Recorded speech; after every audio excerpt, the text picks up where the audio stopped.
Tremors movie की शुरुआत में हम दो रिपेयरिंग मैन को देखते हैं जिनका नाम अर्ल और मैकी होता है। आज ये दोनों एक पहाड़ी इलाके में टूटे हुए वायर को रिपेयर करने के लिए आए होते हैं। काम पूरा होने के बाद ये दोनों अपनी गाड़ी में बैठकर वहां से जाने लगते हैं। तभी रास्ते में इन्हें एक लड़की मिलती है जिसका नाम रोंडा होता है। रोंडा इन दोनों को पहचान रही होती है क्योंकि उसने टाउन में इन दोनों के बारे में पहले से सुना था। अब रोंडा इनसे पूछती है कि क्या यहाँ किसी ड्रिलिंग या ब्लास्टिंग का काम चल रहा है। इस पर मैकी कहता है कि ऐसा कुछ भी नहीं है, पर रोंडा को यहाँ अजीब सी वाइब्रेशन सुनाई पड़ रही थी जो उसने आज से पहले कभी नहीं सुना था। इसके बाद मैकी और अर्ल एक स्टोर पर पहुंचते हैं जहां की फ्रिज वाइब्रेट कर रही होती है। ये देखकर इस स्टोर का ओनर इन दोनों को फ्रिज रिपेयर करने के लिए कहता है, लेकिन ये दोनों उस फ्रिज को रिपेयर नहीं करते। इधर रोंडा जमीन के अंदर के वाइब्रेशन को चेक कर रही होती है कि इसी बीच वहां जमीन पर कुछ हलचल होने लगती है, पर रोंडा यह सब देखकर वहां से चली जाती है।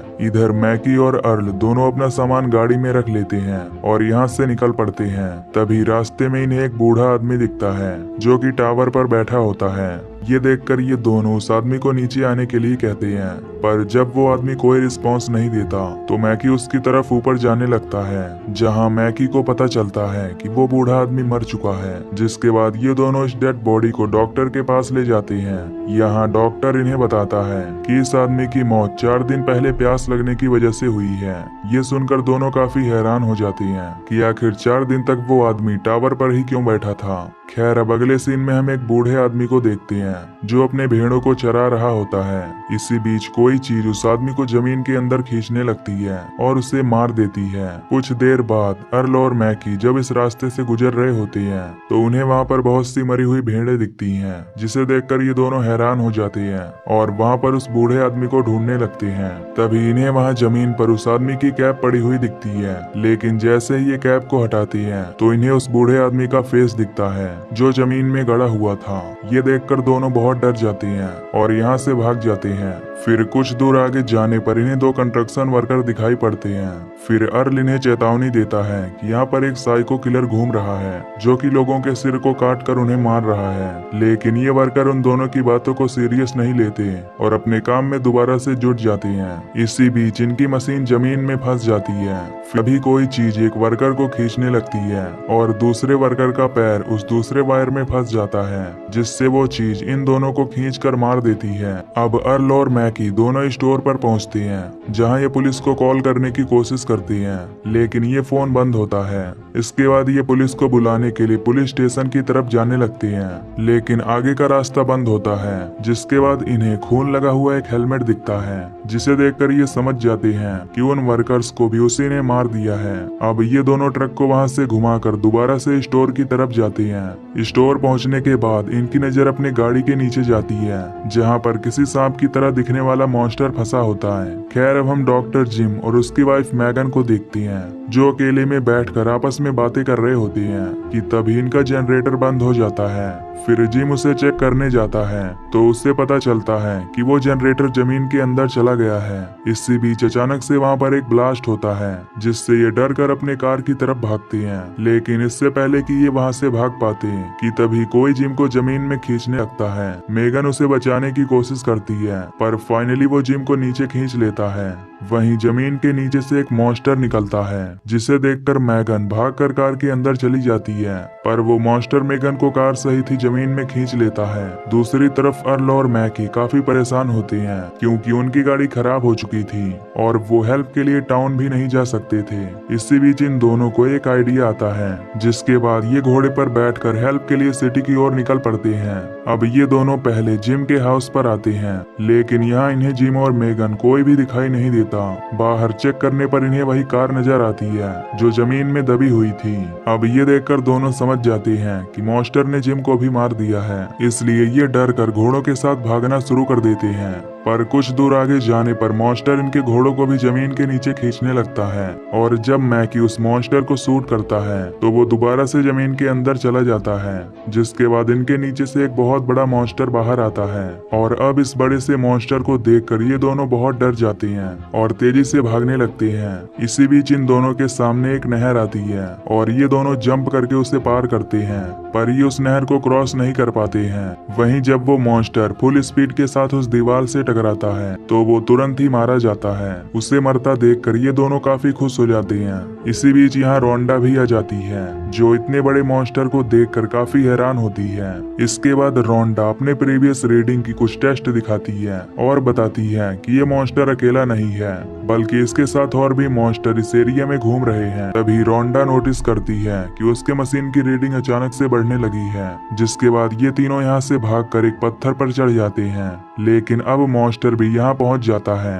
पर वो पत्थर पर नहीं चढ़ पाता, जिसकी वजह से वो इन्हीं के आसपास ही घूमने लगता है। अब ये तीनों यहाँ पर बुरी तरह फंस जाते हैं, क्योंकि वो मॉन्स्टर इनके वाइब्रेशन से इनके पास तक आ रहा था।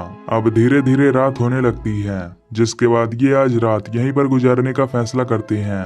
नेक्स्ट मॉर्निंग ये एक प्लान बनाते हैं, जहां रोंडा को कुछ रॉड नजर आती है, जिसकी मदद से ये जंप करते हुए गाड़ी की ओर जाने लगते हैं। तभी मॉन्स्टर भी इन पर अटैक करने की कोशिश करता है, लेकिन ये किसी तरह बचकर निकल जाते हैं।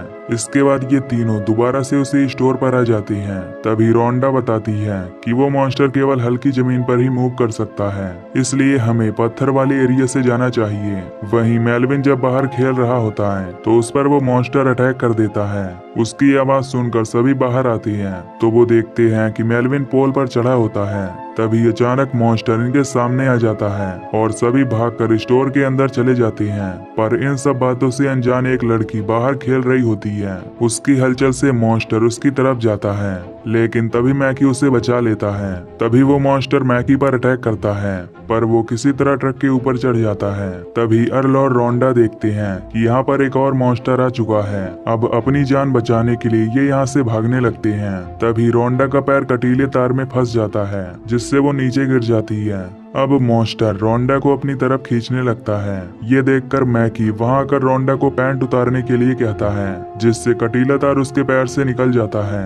ये वहां से भागकर स्टोर के अंदर चले जाते हैं। फिर मैकी रोंडा के जख्मी पैरों पर बैंडिंग करने लगता है। यहाँ मैकी को देखकर हम समझ पाते हैं कि अब वो रोंडा को लाइक करने लगा है। खैर अब ये सभी बचकर माउंटेन पर जाने के लिए प्लान बनाते हैं। इसी बीच वहां रखी पुरानी फ्रिज वाइब्रेट करने लगती है, जिसे देखकर ये उसके ऊपर चढ़ जाते हैं, लेकिन अब काफी देर हो चुकी थी। तभी फ्लोर से वो मॉन्स्टर ऊपर चला आता है, जो इनमें से स्टोर के ऑनर को पकड़कर नीचे खींच लेता है। सभी अपनी जान बचाकर छत के ऊपर चढ़ जाते हैं। वहीं रोंडा वाटर टैंक पर चढ़ जाती है। कुछ देर बाद यहाँ बर्ट और हैदर आ जाती हैं, जो साइको किलर के बारे में पता लगाने बाहर गए थे।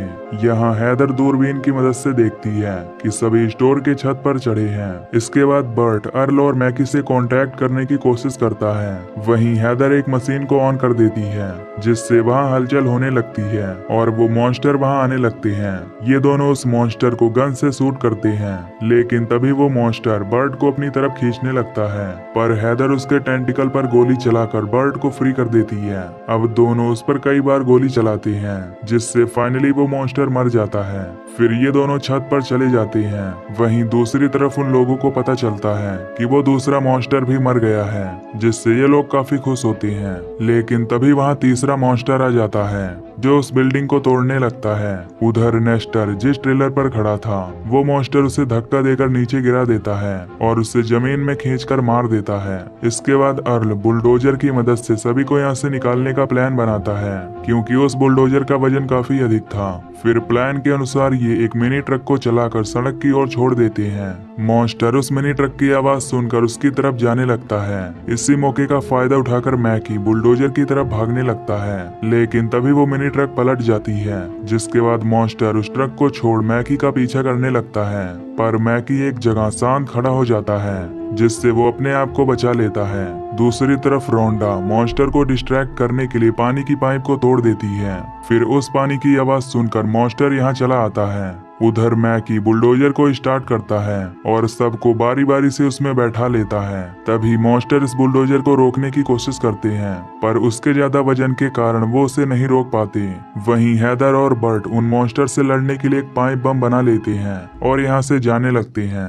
लेकिन तभी वो मॉन्स्टर रास्ते में बड़ा सा होल कर देते हैं, जिससे इनकी बुलडोजर उस होल में धंसकर पलट जाती है और ये लोग नीचे गिर जाते हैं। इसके बाद बर्ट मॉन्स्टर को यहाँ से भगाने के लिए उस पाइप बम को ब्लास्ट करता है। बम की तेज आवाज सुनकर मॉन्स्टर कुछ दूर भाग जाते हैं। अब इन्हें कुछ दूरी पर एक चट्टान दिखती है। फिर किसी तरह सब अपनी जान बचाकर उस चट्टान पर पहुंच जाते हैं, लेकिन अब इन्हें चारों तरफ से मॉन्स्टर ने घेर लिया होता है। पर अब केवल 2 मॉन्स्टर ही बचे हुए थे। इसके बाद अर्ल पाइप बम को रस्सी से बांधकर एक मॉन्स्टर के पास फेंकता है और तभी वो मॉन्स्टर उस बम को खा लेता है और वहां पर काफी जोर से ब्लास्ट होता है। अब उसके इस आइडिया से सभी लोग काफी खुश हो जाते हैं और फिर ये दूसरे बम को भी मॉन्स्टर के पास फेंकते हैं, लेकिन इस बार वो मॉन्स्टर उस बम को इनकी तरफ ही फेंक देता है। तभी वो बम वहां पर रखे हुए दूसरे बम पर गिरता है, जिससे सभी बम ब्लास्ट हो जाते हैं। अब वो मॉन्स्टर इनका पीछा करने लगता है, इसलिए ये सब वहीं पर एकदम शांत खड़े हो जाते हैं। अब मैकी के पास एक बम और बचा होता है। फिर वो एक प्लान बनाता है जिसमें ये तीनों डेड एंड की तरफ भागने लगती हैं। इनकी आवाज सुनकर मॉन्स्टर इनकी तरफ तेजी से आने लगता है। इसी बीच मैकी बम को मॉन्स्टर के ऊपर फेंकता है और ये सब उस जगह से साइड हो जाती हैं और मॉन्स्टर डेड एंड के नीचे गिरकर मारा जाता है। मैकी के इस आइडिया से सभी की जान बच जाती है। अब सभी लोग टाउन आ जाते हैं, जहाँ रोंडा यहाँ से निकलने से पहले मैकी को थैंक यू बोलती है। यहाँ अर्ल मैकी को रोंडा के साथ रिलेशनशिप बनाने के लिए कहता है और फिर मैकी रोंडा को किस करता है और ये मूवी यहीं पर एंड हो जाती है। तो दोस्तों, अगर आपको ये एक्सप्लेनेशन पसंद आई हो तो वीडियो को लाइक और चैनल को सब्सक्राइब कर देना। बाकी मैं मिलूंगा आपसे न्यू वीडियो में। Till then take care, love you, bye bye.